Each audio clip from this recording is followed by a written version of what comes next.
Assalamualaikum warahmatullahi wabarakatuh. Perkenalkan, nama saya Nihatul Fitria dari kelas 2B Manajemen Fakultas Ekonomi Universitas Muhammadiyah Cirebon. Dalam pembuatan video ini, saya ingin mereview jurnal tentang penetapan desa wirausaha dan strategi pengembangannya. Nah, pengertian dari kewirausahaan dan wirausaha.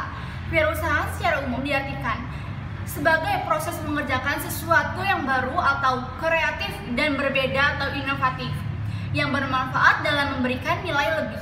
Nah, menurut Joko Untoro, kewirausahaan adalah suatu keberanian untuk melakukan upaya-upaya memenuhi kebutuhan hidup yang dilakukan oleh seseorang atas dasar kemampuan dengan cara memanfaatkan potensi yang dimiliki untuk menghasilkan sesuatu yang bermanfaat bagi dirinya dan orang lain. Nah, pengertian dari desa wirausaha.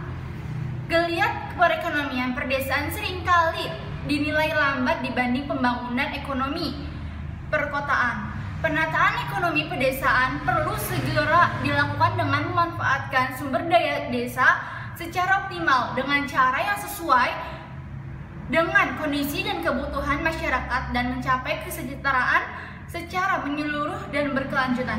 Untuk mencapainya diperlukan dua pendekatan, yaitu kebutuhan masyarakat dalam melakukan upaya perubahan dan mencegah hal-hal yang tidak diinginkan.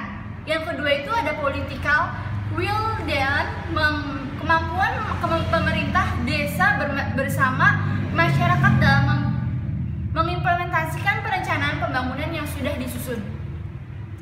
Lalu potensi sumber daya desa selama ini belum termanfaatkan secara optimal. Jika ada yang memanfaatkannya cenderung eksploitatif dan tidak mempertimbangkan dampak yang ditimbulkan akibat eksploitasi sumber daya desa, mengurangi kemiskinan, migrasi penduduk, dan mengembangkan lapangan kerja di desa. Jika industri desa maju, maka akan menarik usaha-usaha yang lainnya sehingga kegiatan perekonomian akan semakin meningkat. Diharapkan dapat membawa ke peningkatan kesejahteraan masyarakat desa. Apabila desa wirausaha menjadi suatu kegerakan masif, maka merupakan hal yang sangat mungkin untuk mendorong perkembangan ekonomi perdesaan. Pengembangan metode penetapan desa wirausaha berdasarkan kerangka pemikiran, yaitu ada metode penetapan desa wirausaha mempertimbangkan 3 faktor, yaitu faktor potensi wilayah, faktor harapan masyarakat, dan faktor kebijakan pemerintah. Untuk faktor potensi wilayah dilakukan dengan asesmen. Nah, di sini ada beberapa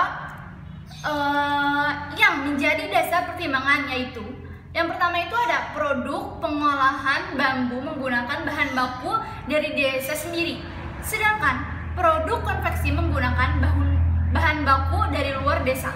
Yang kedua itu ada produk pengolahan bambu menciptakan nilai tambah bagi hasil bumbu di desa dibandingkan yang membuat produknya konveksi. Nah, yang ketiga itu ada produk-produk pengolahan bambu merupakan hasil kreativitas masyarakat yang perlu terus dilestarikan dan dikembangkan. Yang terakhir itu ada produk pengolahan bambu memiliki potensi untuk dikembangkan, terutama jika mendapatkan sentuhan teknologi dan desain yang lebih marketable. Selanjutnya yaitu ada strategi pengembangan desa wirausaha di Desa Gunung Malang. Penyusunan strategi pengembangan di dusun berdasarkan potensi dan permasalahan yang dihadapinya. Nah, berikut ini ada strategi yang dapat dikembangkan, yaitu yang pertama, peningkatan kualitas SDM pengrajin. Yang kedua, peningkatan kualitas alat produksi.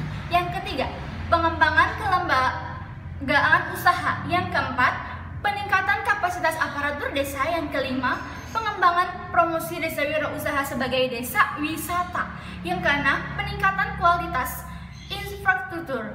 Yang ketujuh, penyiapan masyarakat. Nah, ada 2 alternatif bentuk kelembagaan yang dapat dikembangkan, yaitu tentang ada koperasi dan BUMDes, yaitu badan usaha milik desa. Penetapan sebuah desa sebagai desa wirausaha dilakukan melalui asesmen potensi wilayah, menyesuaikan dengan harapan masyarakat dan dengan kebijakan pemerintah.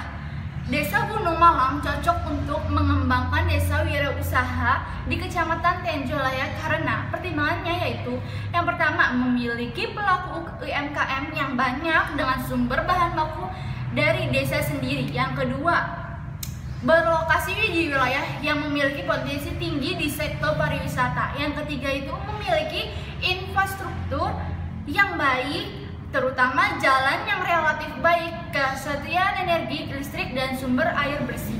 Dan yang terakhir itu memiliki jalur trayek angkutan kota yang langsung terhubung ke Kota Bogor.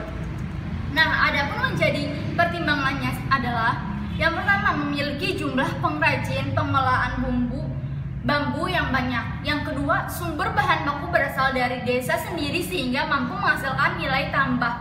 Nah, yang ketiga, produk pengolahan bambu masih dapat dikembangkan menjadi produk yang bernilai tinggi. Nah, yang terakhir itu kita mempunyai program jangka pendek yang direkomendasikan, yaitu yang pertama, pelatihan untuk para pengrajin pengolahan bambu untuk meningkatkan kualitas produk sehingga lebih menarik dan bersaing. Nah, yang terakhir itu pemberian bantuan peralatan kerja yang sesuai dengan kebutuhan untuk peningkatan kualitas produk.